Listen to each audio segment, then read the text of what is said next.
16 करोड़ का इंजेक्शन, लाखों लोगों की दुआएं, फिर भी वेदिका की सांसों की डोर टूट गई। कभी हमें वो मुस्कुराता हुआ चेहरा नजर नहीं आएगा। वेदिका शिंदे का नाम सुनते ही एक प्यारा सा चेहरा और मुस्कान सामने आ जाती थी, लेकिन अब ये मुस्कान अनंत में लीन हो गई है, क्योंकि 13 महीने की वेदिका अब हमारे बीच नहीं है। वेदिका अब सिर्फ यादों में ही जिंदा रहेगी। दुर्लभ बीमारी से पीड़ित 13 महीने की बच्ची के लिए दुनिया भर के लोगों ने दुआएं की थी, लेकिन उसकी जान नहीं बच सकी। यहाँ तक कि उसके इलाज के लिए दुनिया का सबसे महंगा इंजेक्शन भी लगाया गया था। कई लोगों द्वारा दी गई वित्तीय मदद के बाद उसे 16 करोड़ रुपए का इंजेक्शन लगाया गया था। वेदिका को स्पाइनल मस्कुलर एट्रोफी टाइप 1 था। ये एक दुर्लभ जेनेटिक बीमारी है जो बीच के नर्वस सिस्टम और मांसपेशियों के स्पीड को प्रभावित करती है।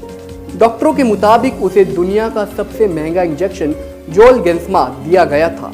इस इंजेक्शन की कीमत 16 करोड़ रुपए थी, जिसकी फंडिंग कई प्लेटफॉर्मों के माध्यम से की गई थी। वहीं केंद्र सरकार ने इस इंजेक्शन के आयात शुल्क को माफ कर दिया था, लेकिन अनहोनी को कोई टाल नहीं सकता है। वेदिका के पिता सौरभ शिंदे ने कहा कि इंजेक्शन देने के बाद उसकी हालत में धीरे धीरे सुधार हो रहा था, लेकिन रविवार 1 अगस्त को उसका ऑक्सीजन लेवल अचानक गिर गया और उसे सांस लेने में तकलीफ होने लगी थी। तभी उसे पास के एक निजी अस्पताल में भर्ती करवाया गया था, लेकिन इस दौरान उसकी मौत हो गई। वेदिका के इस तरह से जाने के बाद उसकी मदद करने वाले कई सारे लोग और उसके परिवार वाले काफी सदमे में हैं।